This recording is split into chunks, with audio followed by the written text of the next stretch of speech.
a podcast about amazing people from an incredible state. Join Mike Broomhead for Amazing Arizonans, presented by Resolution Copper.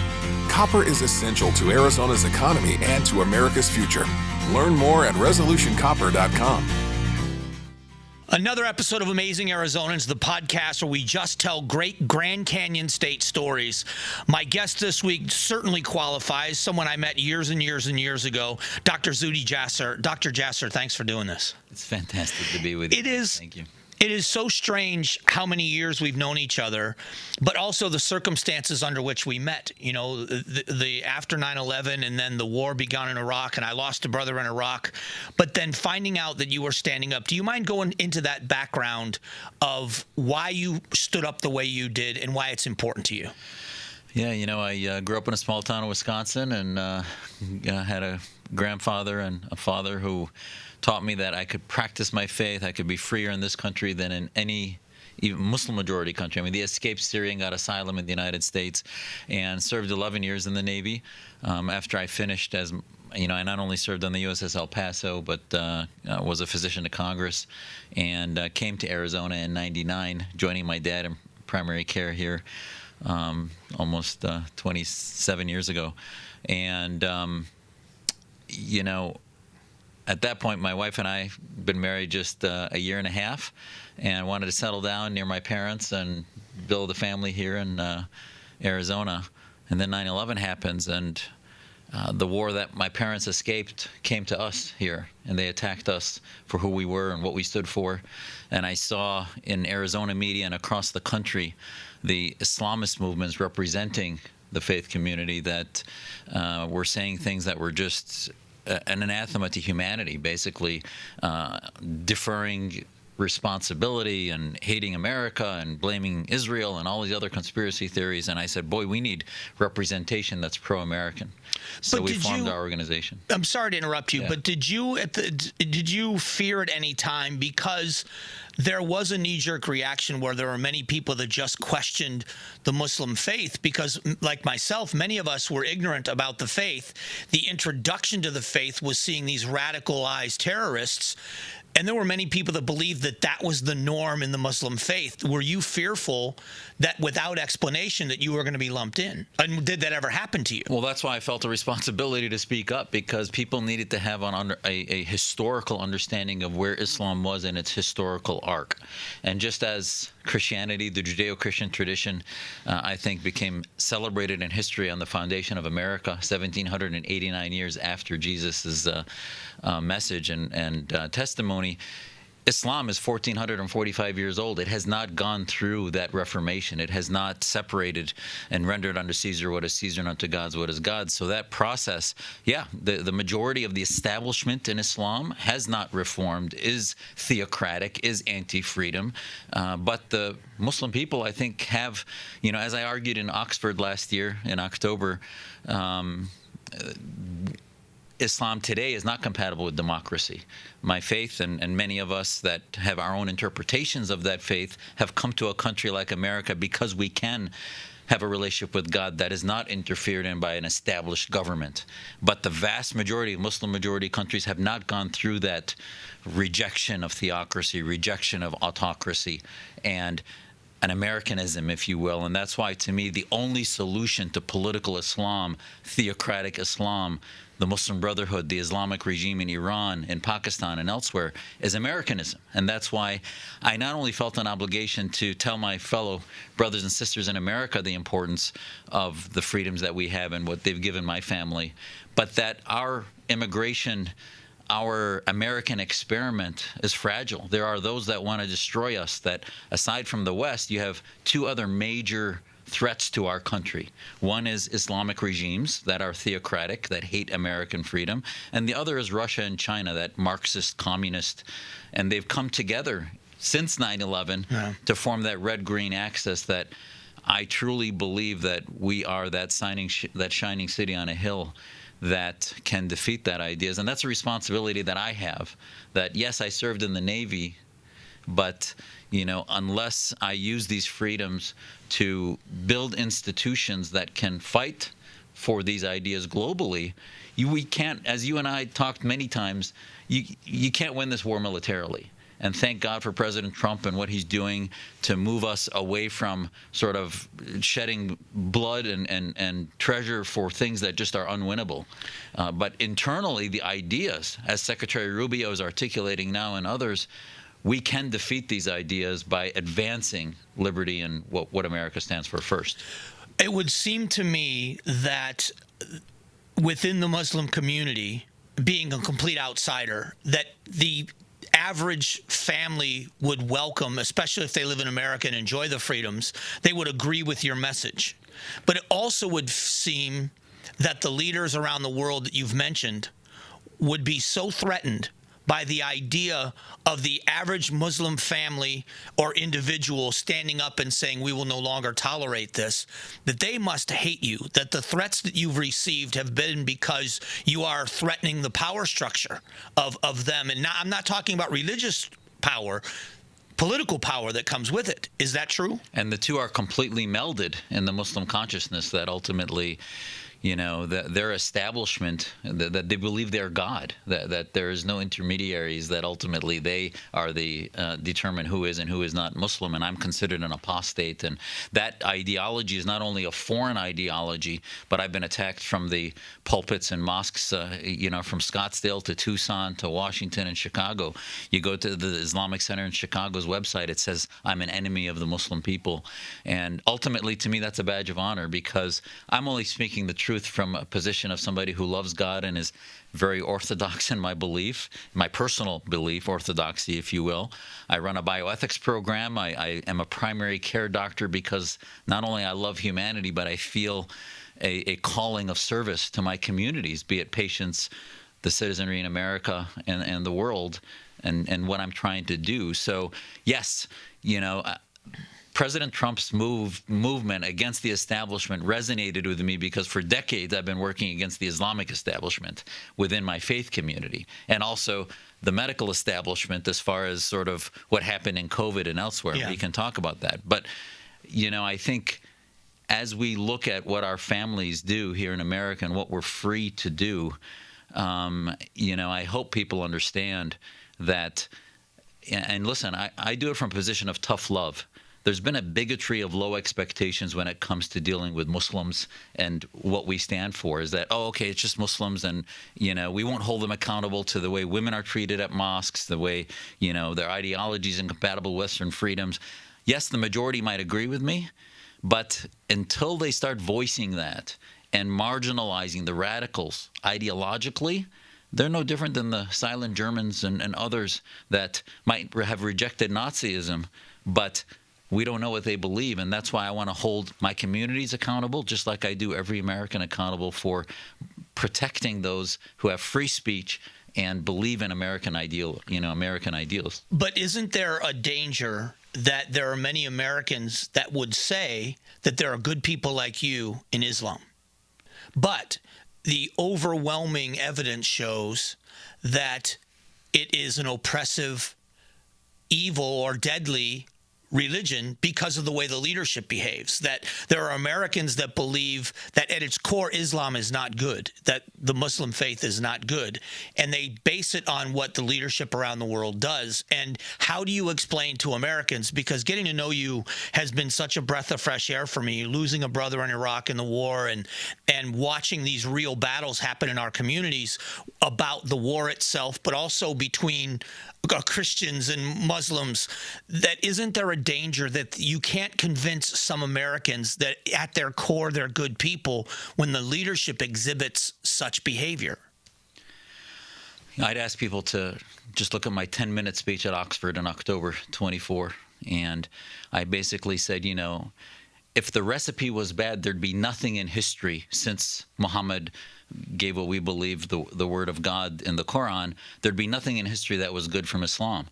The Elon Musks of the world between the 7th and 10th and 11th century were in the Islamic majority areas.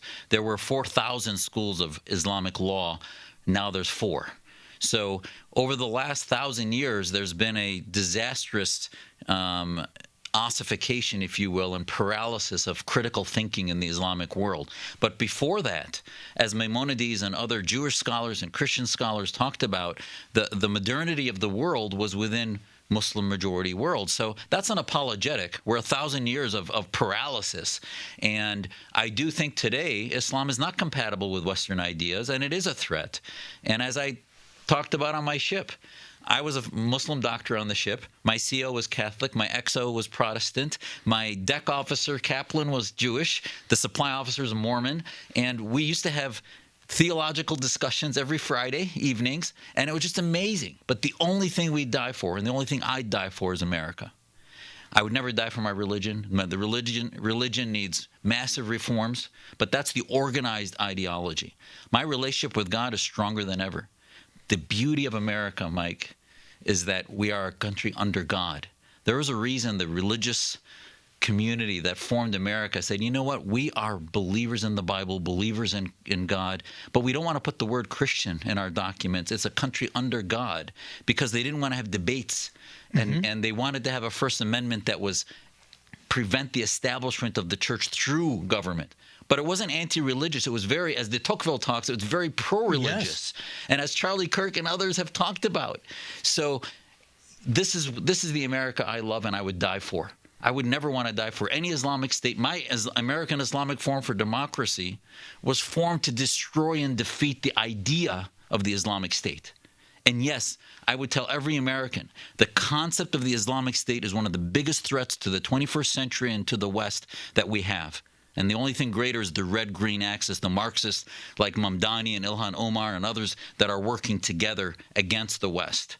But at the end of the day, in order for that to be understood, I am one of the best assets, I believe. Muslims that believe in American freedom are a necessary asset at the head of that spear that need to be deployed. And we can't be marginalized, because a Christian, a Jew, an atheist cannot have that. Cannot say this. They say the same things I do, but I can effectively say it's not anti-Muslim, it's pro-Muslim. And we have a coalition called the Clarity Coalition, which is Muslim Jews, Christians, atheists, former Muslims that have come together globally. It's called Clarity, which stands for Champions for Liberty Against the Reality of Islamist Tyranny. And just as in the 20th century, you had the Committee on the Present Danger that talked about educating folks on the threat of the Soviet threat globally. Clarity, I co-chair that with an atheist who's a former Muslim, and she and I have now a coalition of almost 100 leaders, thought leaders, that have millions of followers on our social media platforms that are beginning to sort of invigorate this movement globally. And see, that was going to be the next question, is the years that you have been doing this, when you started your organization in this quest, are you seeing results? Do you believe that change is happening? Yes. I'm a very, cup half full kind of person. I'm an eternal optimist.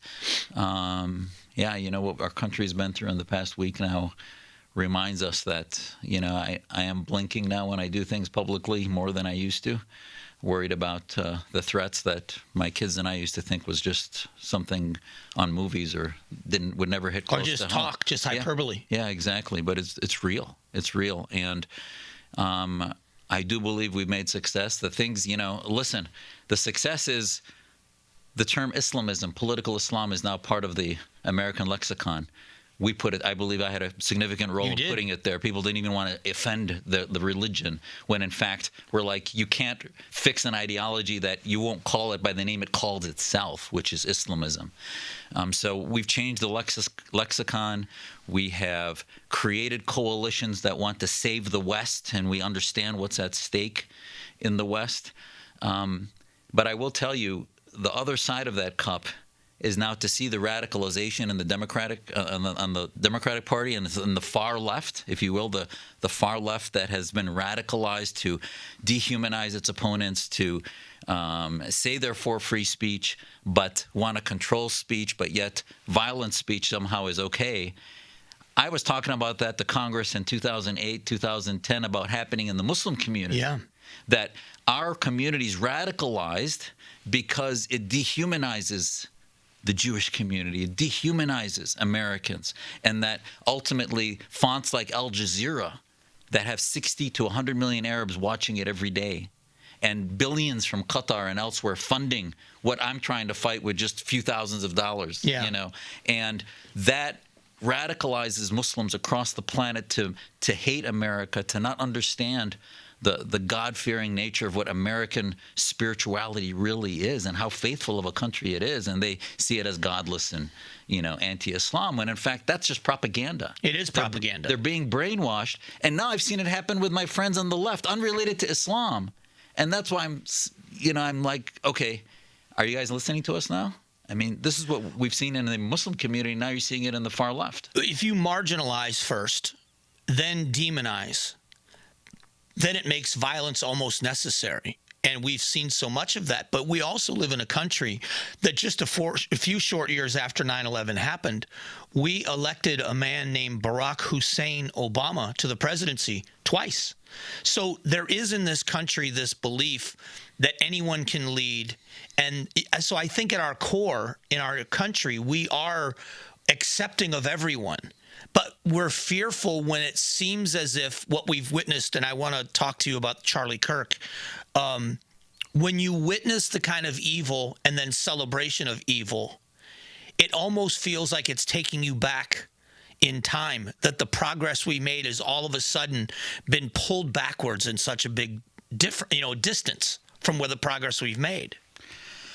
I as I treat patients every day that struggle through periods of significant health, to then cancer diagnoses, heart attacks, other issues that we deal with, every one of those patients, you look into their eyes and you know that they are not their diagnosis. They are a human being.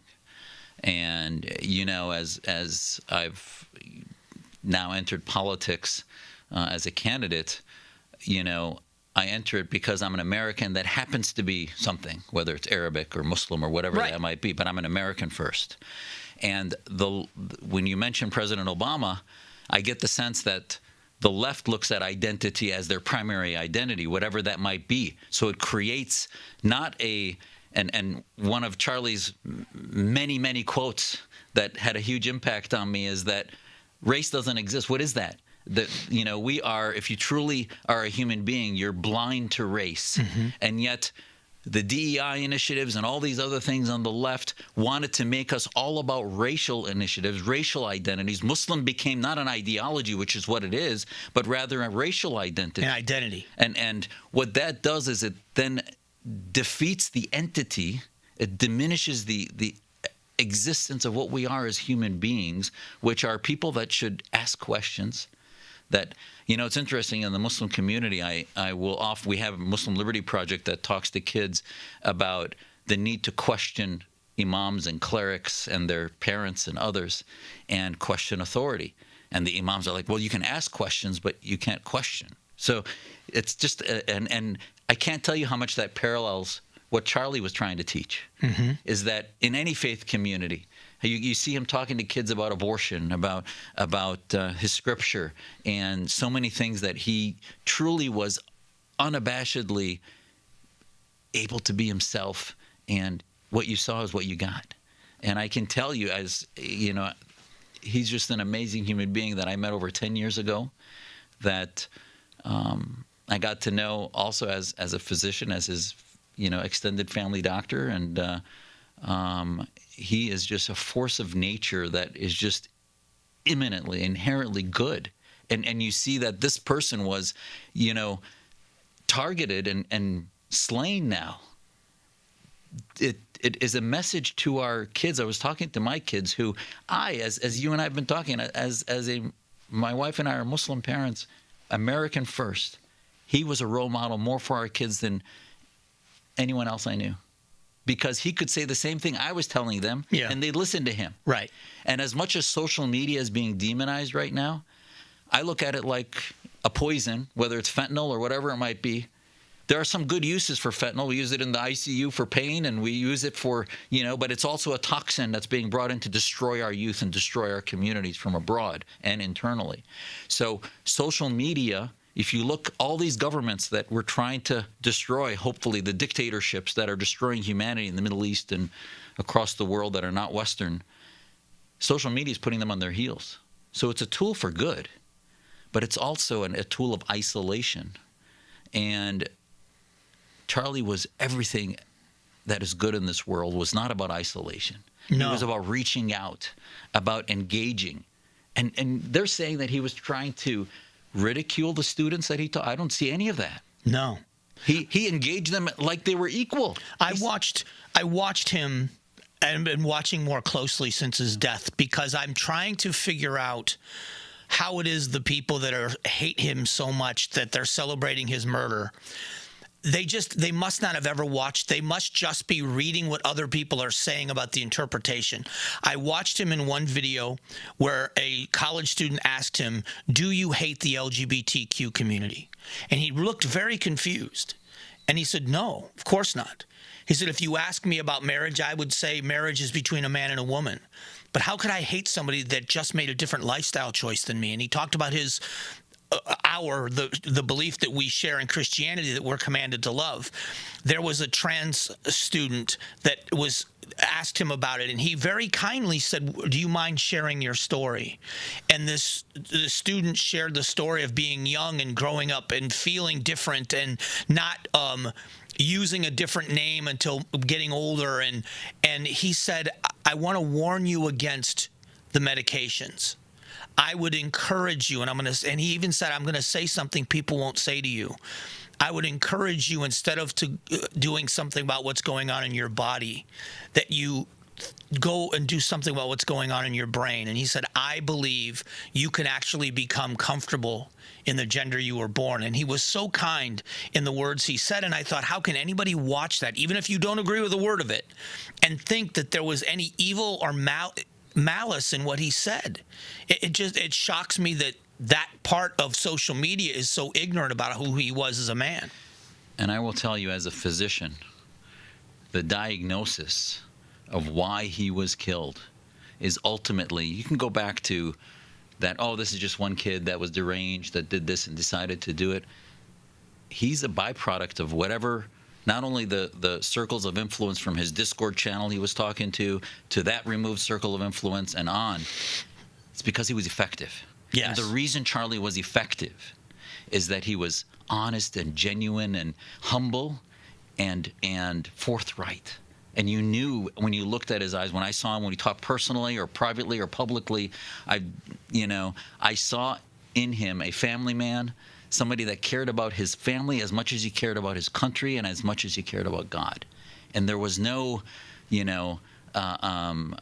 sense of he was egalitarian. There was no sense of elitism. And this sense that somehow, and I think even Bill Maher hit it on the head this week. He said, the left doesn't want to talk.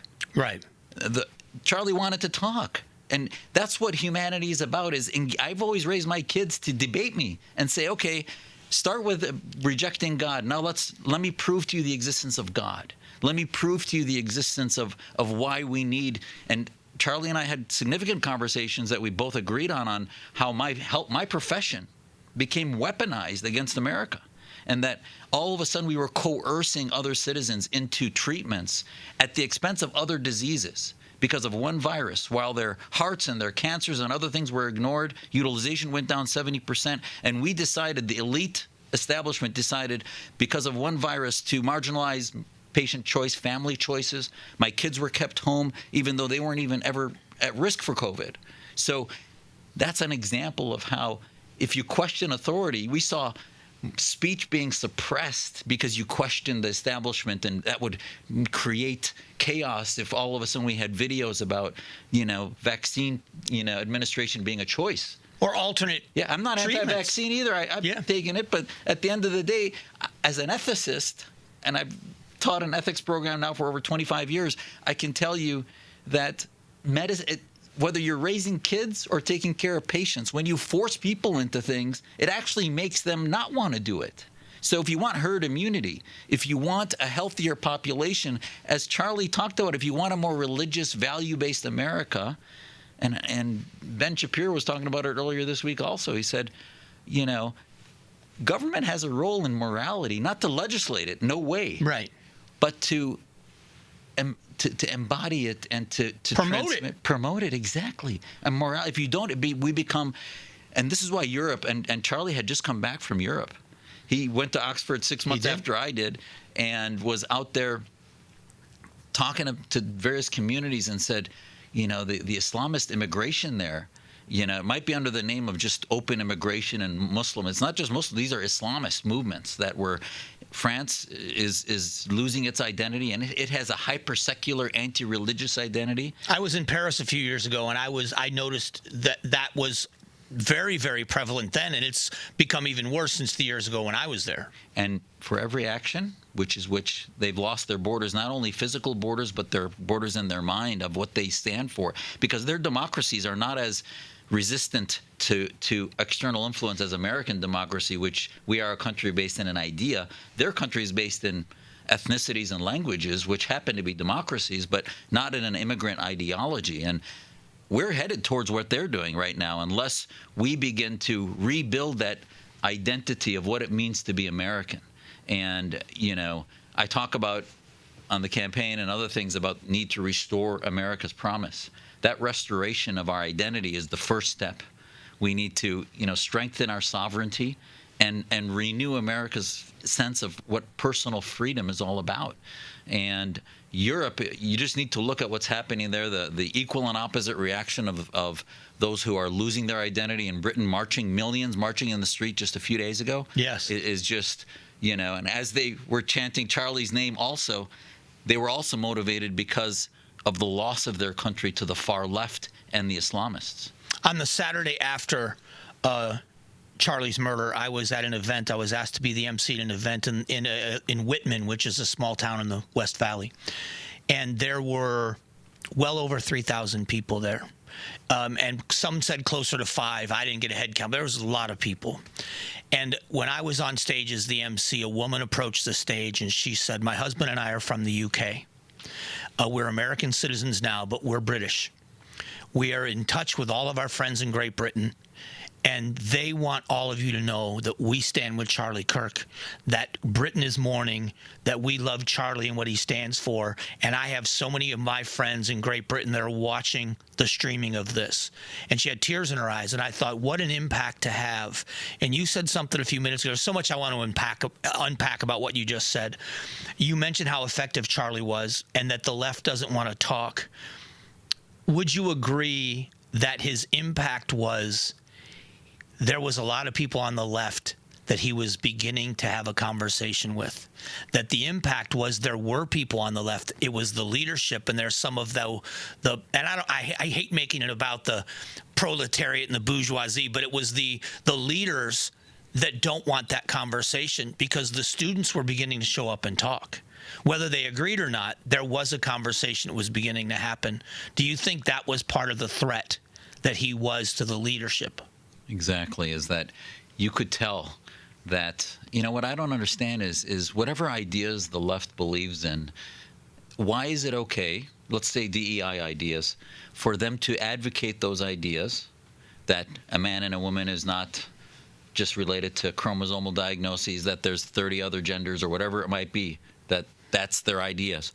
If you disagree with that, why does the articulation of those ideas then become fascism? Right. Why does the articulation of a nuclear family, of the free speech being about the principles of free markets, and my belief against socialism that it is a confiscation of our property by government, and that how come that is fascism when their ideas can yet be advocated? So that's an imbalance that Charlie was actually addressing, not by simply the words, but by action. He was going to the universities, which is where he left that bloody microphone now. Yeah. Is that he was going there to talk to them, to engage, and teaching them in that muscle memory that they haven't had as they're sitting isolated behind keyboards, unfortunately. And, I had a conversation. My wife and I had a, FaceTime with our kids just a few days ago, just to regroup with them. And, my daughter and my kids asked me, they said, is this worth it? We're worried about you, Dad, because, I said, listen, God only knows what we have, what he has in store for us. Charlie's an example that we will always hold up as a civil rights leader, a person that engaged our community. And, my kids are in not only AI technology, but medicine and other professions that they want to be in. And I said, okay, if you want to be a doctor, we walk towards the virus in the ICU. We walk towards the fires. We don't walk away from it. And there's so many Americans, whether they're judges, firefighters, police officers, military personnel, as your brother was, and so many others that walk towards the fire. Who would have thought that the new bunker was behind a microphone at universities? Correct. And the left made it a bunker. It's not supposed to be a bunker. Yes, our founding fathers used to have major arguments and close the doors and, get all riled up, but we're not supposed to be killing each other during that process. And if you look at the impact that Charlie had, look no further than the people from his organization. Because if there was ever a moment where they were given an excuse to act hatefully, violently, it was watching him get gunned down. 3,000 people, that most of them, the vast majority of them, were supporters of Charlie Kirk, watched him get gunned down. And the next day, those students didn't return and break windows and burn buildings. They showed up the next day at that courtyard and they wrapped their arms around each other and they prayed. When you listen to the young people from Turning Point speak in public, they speak about their faith, they speak about peace, they speak about strength and carrying on the ideology, but there is no mention of hate and there is no mention of anger in the violent sense. And I think that is a legacy that Charlie left behind, because he truly mentored those people, because they took his behavior and they're modeling it even in the midst of this tragedy. I have to tell you that I've done so much interfaith work, and we do services with rabbis and priests and so many others. And Charlie reminded me, when he endorsed me and he put a statement out saying, how much he appreciates the compassion and empathy that I show him and care. And that same person would talk about my faith in a way that I disagreed with significantly. And yet he understood that that's between me and God. It's between him and God. And that doesn't prevent us from being equal human beings that he trusted with his life. Mm-hmm. So that is who Charlie Kirk is and will always be, no matter whether he's alive or not. That's who he is. But it also says, and you're a very humble man, it also says a lot about who you are. And I think that, for me, one of the main reasons I wanted to sit down is for the people that may know the sound bites and the battles that you've had politically, that you are a good man, and that everybody would say the same thing about you they've said about Charlie. You stand up for what you believe in, you do it ethically, you do it kindly, you do it brilliantly, and you're a good man. And I think that would be why Charlie would stand up and say, in spite of any disagreement we have, the political endorsement is there because you're a good man. And I think it needs to be said. Mike, the other thing my wife and I were talking about is,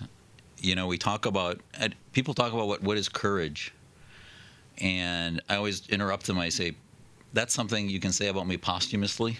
I don't, and I appreciate more than what you just said. But, and I can't believe I've talked about folks that I've known. Salman Rushdie I've met many times, and he was attacked and almost lost his life from an attack behind a podium. Yeah. He was stabbed.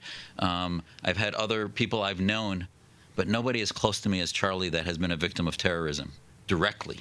I've talked about it immensely, globally, but to have it, the degrees of separation are not only minimal now, it's like in my bunker, in your bunker.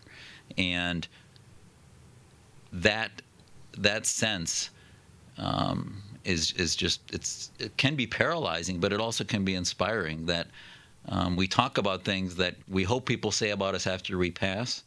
But life is short. As I told my kids, that God will judge us based on how we use the gifts he gave us while we're alive.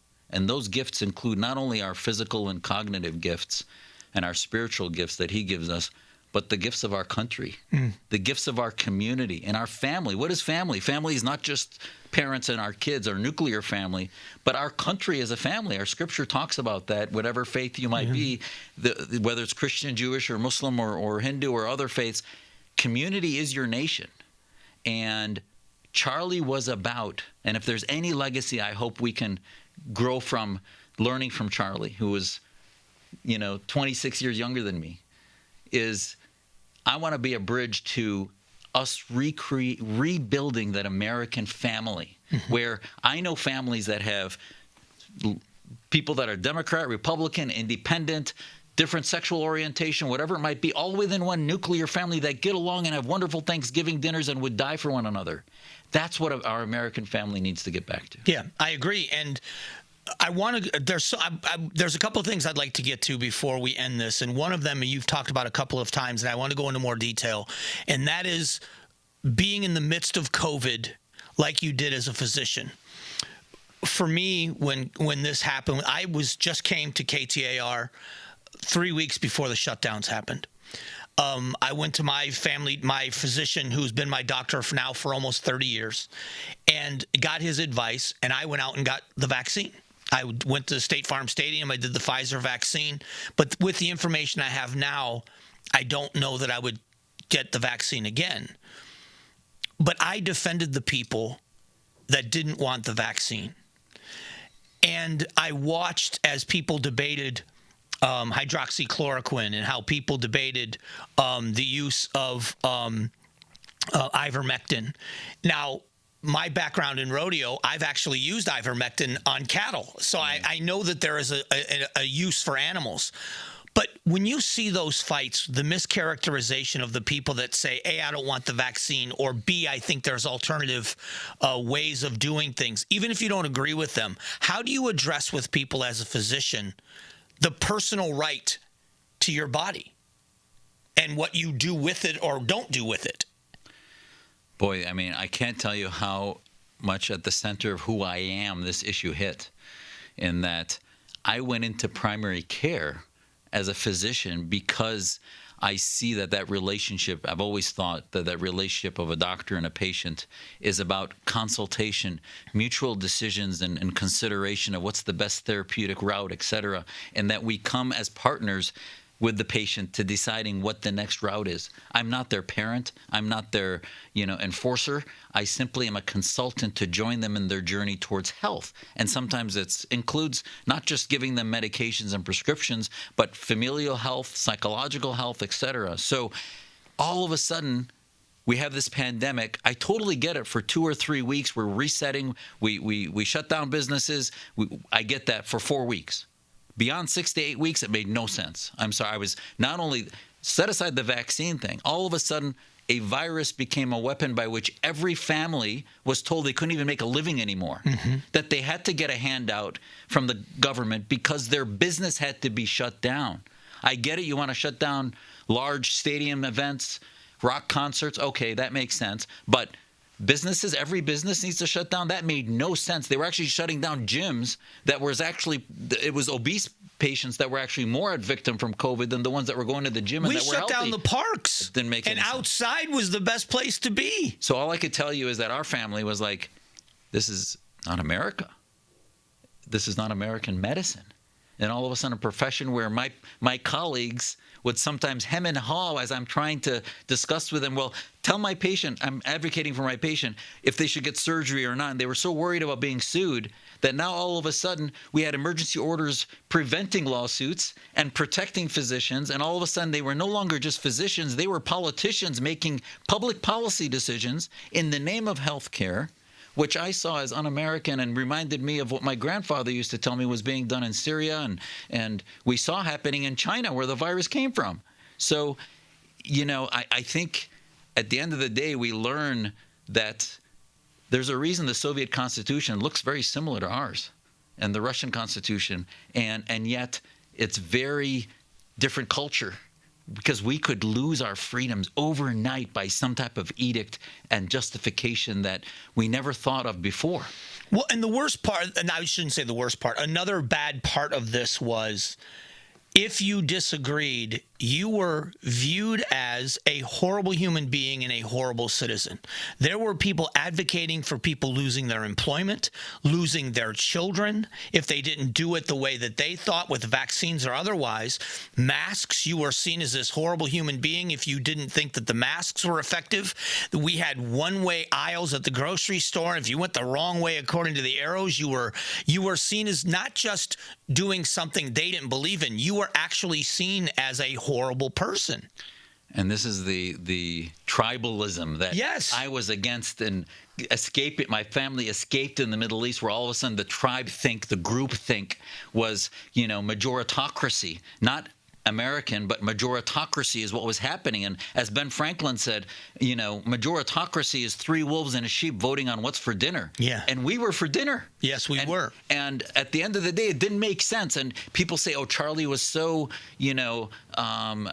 fascistic because he said that if a few more people die because of gun freedoms, it's worth it. That's not what he said. That's not what he said. That's not what he said. And I said the same thing about viruses, right? I said, if we might have had less people die from COVID by shutting down everything, but I can tell you, and it's been proven right 1 million times now, more people died from cancers being left undiagnosed at home, bowel obstructions at home, heart attacks at home, and other things, while the insurance companies were banking because nobody was using care anymore. 70% reduction in care, while hospitals were just focused on one virus. So we were making decisions for the American family that we should have allowed them to make for themselves. And healthcare was based on autonomy of the patient, making their own decisions, their own bodily autonomy. We can't force surgeries on them, force invasions, not only of the vaccines, but invasions of what treatments they're going to seek or not seek. I kept my clinic open every day as a primary care doc, and I have to tell you, that's where Charlie and I got to be really close, and his family is, they believed in medical freedom, and they wanted to be working with docs that were part of this American medical freedom. And I can't tell you how much of a minority voice I was in the medical establishment, whether it's nationally or even, locally, as a voice of somebody that said, you know what, that doesn't make sense. We can't disease trade as we take away freedoms and justify it, and all of a sudden, because we're elite doctors, we know what's best for America.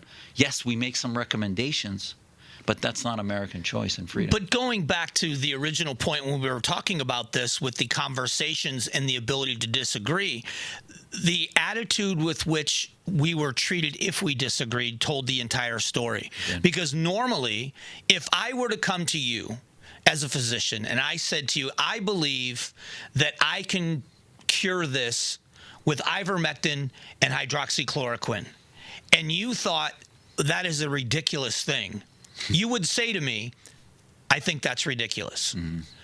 You wouldn't demonize me as a human being because I said it, and said that I'm a dangerous human being because other people are going to hear it. And that demonization and no conversation shows just how fearful they were of being pushed back against. I heard doctors talking about, well, if you don't wear masks, you're letting them spit bullets. It's like allowing violence upon other people. I mean, right. The hyperbole and the with lack of science. Now, 3 years later, they're showing us studies that 6-foot thing was just made up out of nowhere. Right. And that it was the masks that we all knew that unless you had an N95 mask, it wasn't doing much anyway. Yeah, those cloth masks. Talk to me, because that's what we were required to. I had a cloth mask that I was required to wear. Listen, I used to get in Mop 4 gear. Yep. At the basement of the Capitol while the State of the Union was happening, because we were part of the security team. So we know what you have to wear in order to prevent, things from happening, whether it's chemical weapon attacks or a virus. And I can tell you at the end of the day that unless you have an N95 mask with a seal, and bottom line is, if you can smell what's going on around you, if it's getting into your nostrils, it's getting into your oral, pharynx. And for people that don't know about the mop suits, we're talking about the boots and the coveralls and the gloves and the masks, and that's the only protection that there was. And so it's gotten to a point. Do you think that this has damaged irreparably the trust that some people have now when we talk about measles? And now, is that vaccine effective? And where there are effective vaccines that families can trust, do you think it's affected the trustworthiness of the medical profession, especially when it comes to vaccinations? Will there be a recovery of people trusting them, or do you think it's irreparably damaged? Mike, if there's anything we learned from what happened to Charlie, is that we have to stop. Part of the sense is, just like when we deal with foreign policy from country to country, when we deal with issues in America, this COVID thing was not just about medical stuff. No. It was a bleed over of a pathology of separatism that was happening in this country, where crises of some political entities were not being let to waste. Don't let a crisis go to waste, as the Obama administration used to say, et cetera. And they were exploiting it in order to take away freedoms and in order to marginalize voices by saying that they were irrational or they were just uneducated, and the elite were saying that. And if there's anything that is at the core of being American, and which is how I've fought against political Islam, is that when I debated the Imam in Scottsdale, we had a 2-hour debate about whether Islam needs reform. I spent an hour and a half going through all the issues in Islam that are incompatible with America. He spent the hour and a half attacking me personally, that I'm not qualified, I don't have a degree, et cetera, et cetera. So I can tell you from firsthand, as my kids were, being attacked by being threatened across the world, we were talking to their grade school because Al-Qaeda thought that I was some Zionist agent or whatever, conspiracy theory you want. But at the end of the day, I was simply wanting to engage in a debate because my ideas, I felt, are equal to the imams. His isn't more important than mine. My ideas are equal to the health policy people as a doctor in primary care. And I'm an MD. I'm a traditional allopath. I'm not a naturopath or others that are perceived as in the margins. No. Those doctors have deserved just as much respect as I do, regardless of what letters are after my name. Because if we truly, as American citizens, are all equal, which is what I believe Charlie Kirk was all about, and what America is all about, then we have to value the opinions of the people that we love and that we take care of. And I think that's why so many of my patients that disagree with me on so many issues are supporting me in the things we do, is because it's not about the ideas. They just want good people in charge. Right. They want people they trust who are going to do what's right and not hurt people because they have a power struggle, because they have a power trip that they're trying to put into place. That was the biggest takeaway for me from the entire COVID thing that happened was even if they'd been 100% right, the way they handled it was so wrong, and it turns out so much of it was wrong. Easter Sunday, I think it was 2020, maybe 2021. Easter Sunday, all of the parks in Phoenix were closed. Kids couldn't use the playground equipment. You couldn't use the picnic tables. And they actually paid city employees to park perpendicular in the driveway so people couldn't drive into the parks. And everybody was being told that the safest place to be was outside. The learning loss to children, the emotional damage it could do from the isolation. I don't know how many years it's going to take to recover from the effects of that. But it was also that if you disagreed with them, they wanted you locked up. And there were Americans Except if you were part of a DEI, Black Lives Matter, march down the street or torching Scottsdale Mall or other things. Well, that's okay during COVID, but going to church, going to your religious facilities, that they were shutting that down. Isn't it fascinating also that and I'm sure you were very well aware of this, here we have this massive groups of people coming across our border. There was no vaccination requirement. There were no masks requirements at the border, and they were packing people into rooms like sardines. And yet the gyms were closed and the schools were closed. And you mentioned the loss of trust. These are the issues that we have to look back and not be afraid to revisit what happened in those years after 2019 as laws were changed, emergency actions were put into place, because we're going to have another threat. And what do we do next time? We can legislate and make sure that, we have barriers to prevent draconian laws being put into place, but there'll be other things that try to impose against our rights. And you have to first know that you trust the institutions. And the only way institutions can be trusted if you trust the people that are running them. Mm-hmm. And that's how we revisit what happened. It's not just about the virus. It's not just about what's medically right or wrong. It's how do we engage policies so that the majority opinion puts into place laws that fit our principles. So yes, just as much as you defend the rights of people to choose their gender or whatever it might be, you should defend the rights of people to go to church, to open their businesses, and do other things that are part of being Americans and being free.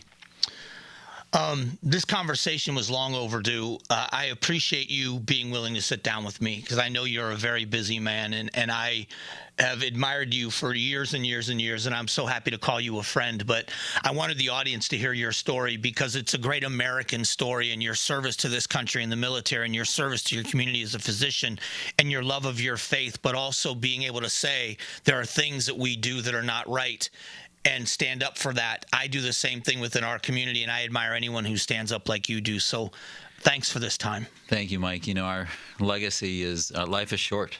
And I as I'm looking at Charlie, who's 31, assassinated, I can't believe the number of times he reflected on what he wanted his legacy to be. Yeah. And I was starting to figure it out at 32. I knew I wanted to serve in the Navy, but when I came here, I was 32, to Phoenix. And, at that point, at 9/11, I started to think, what is my legacy? And I want my legacy to be that I want America to not only be first, to be strong, but to embody across the planet what other countries want to be, what other peoples, what other communities want to be. The shining city on the hill, like you said. Exactly. And that's what my family hopefully will carry on, regardless of how short or how long our lives are.